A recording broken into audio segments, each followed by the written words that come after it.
Many people practice meditation to reduce stress, to control the mind, to find calm. But the question remains, why, even after 5 or 10 years of meditation, are people still anxious and in pain?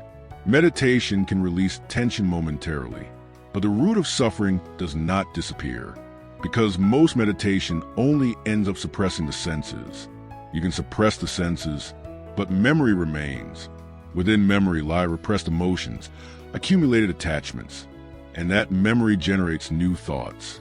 Meditation tries to control the mind, but the mind spoken of here is actually the accumulation of memory.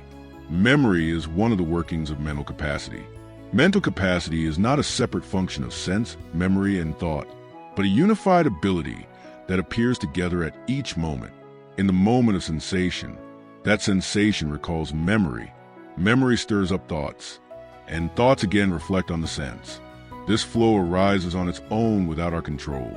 Mental capacity is the ability that forms this whole flow.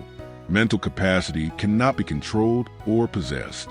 It is not a fixed form or solid entity, but a stream that appears anew in each moment. The reason meditation cannot erase stress is clear, because we try to stop or control the flow, instead of seeing the essence of mental capacity.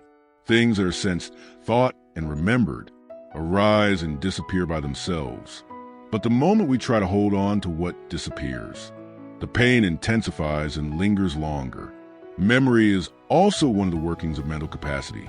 But if we are trapped in memory, we try to hold on to what is fading and fall into desire to stop both sense and thought.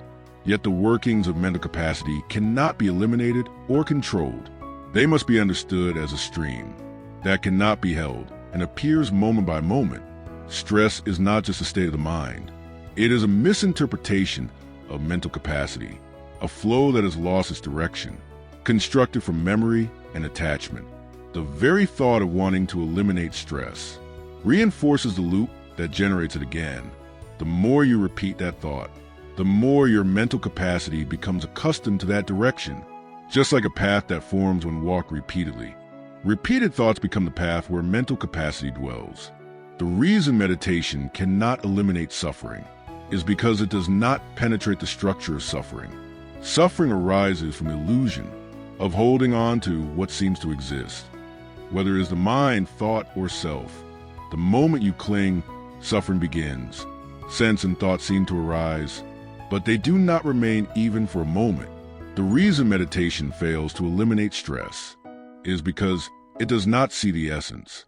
Words of principle, whatever it is, do not strive to eliminate it. That thought and action have already passed this moment. They're already gone. What you are holding on to is empty. It is only your memory. Everything changes and exists only in this moment. Thank you for subscribing and liking.